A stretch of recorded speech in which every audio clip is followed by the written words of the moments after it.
ನೀವು ಗಿಡಕ್ಕೆ ಏನು ಕೊಟ್ಟರು ಕರೆಕ್ಟಾಗಿ ಗ್ರೋತ್ ಆಗಿಲ್ಲ ಅಂತಂದರೆ ಈ ತಪ್ಪು ಖಂಡಿತ ಆಗಿರುತ್ತೆ. ಒಂದ್ಕಿತ ಚೆಕ್ ಮಾಡಿ. ಎಲ್ರಿಗೂ ನಮಸ್ಕಾರ.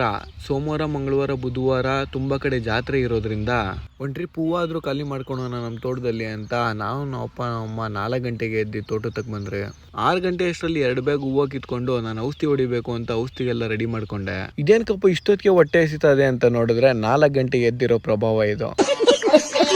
ಊದಲ್ಲಿ ಕೈ ಆಡೋದ್ರಿಂದ ಹೂವು ತುಂಬಾನೇ ಹೀಟು. ಅದಕ್ಕೋಸ್ಕರ ಒಂದು ಎಳ್ನೀರು ಕುಡ್ಕೊಂಡು ಔಷಧಿ ಹೊಡೆಯೋಣ ಅಂತ ಎಲ್ಲ ರೆಡಿ ಮಾಡ್ಕೊಂಡೆ. 3 ದಿನದಿಂದ ಸಾಯಂಕಾಲ ಆದರೆ ಸಾಕು ಮಳೆ ಹುಯ್ತಾನೆ ಐತೆ. ಇನ್ಮೇಲೆ ಟ್ರಿಪ್ಸ್ ಮೈಟ್ಸ್ ಕಡಿಮೆನೆ. ಇನ್ಮೇಲೆ ಏನಿದ್ರು ಚುಕ್ಕೆ ರೋಗ ಅಂತ ರೋಗ ಸ್ಟಾರ್ಟ್ ಆಗುತ್ತೆ. ಇವತ್ತು ಚುಕ್ಕೆ ರೋಗಕ್ಕೆ ಸ್ಪ್ರೇ ಮಾಡ್ತಾ ಇರೋದು.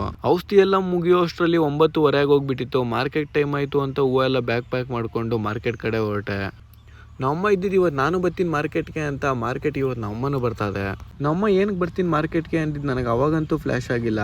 ಮಾರ್ಕೆಟ್ಗೆ ಹೂವು ಎಲ್ಲ ಹಾಕಿದ್ಮೇಲೆ ಜಿನ್ಸಿ ಐಟಮ್ ತೊಗೊಬೇಕು ಅಂತ ಅಂಗಡಿ ಹತ್ರ ಹೋಗಿ ಬಿಲ್ ನೋಡಿದ್ಮೇಲೆ ನನಗನ್ಸಿದ್ದು ಒಂದೇ, ಅಣ್ಣ ನನ್ನ ಕೈಲಿ ಆಯ್ತಾ ಇಲ್ಲ, ಅಯ್ಯೋ ಅಣ್ಣ.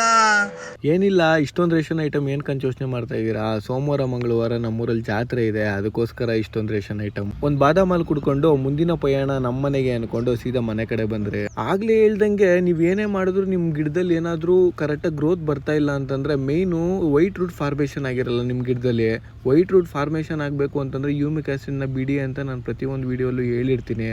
ನಾನು ಯೂಮಿಕ್ ಆ್ಯಸಿಡ್ ಕೊಟ್ಟಿರೋದ್ರಿಂದ ವೈಟ್ ರೂಟ್ಸ್ ಯಾವ ರೀತಿ ಡೆವಲಪ್ಮೆಂಟ್ ಆಗಿದೆ ಅಂತ ಈ ವಿಡಿಯೋಲಿ ನೀವೇ ನೋಡಿ.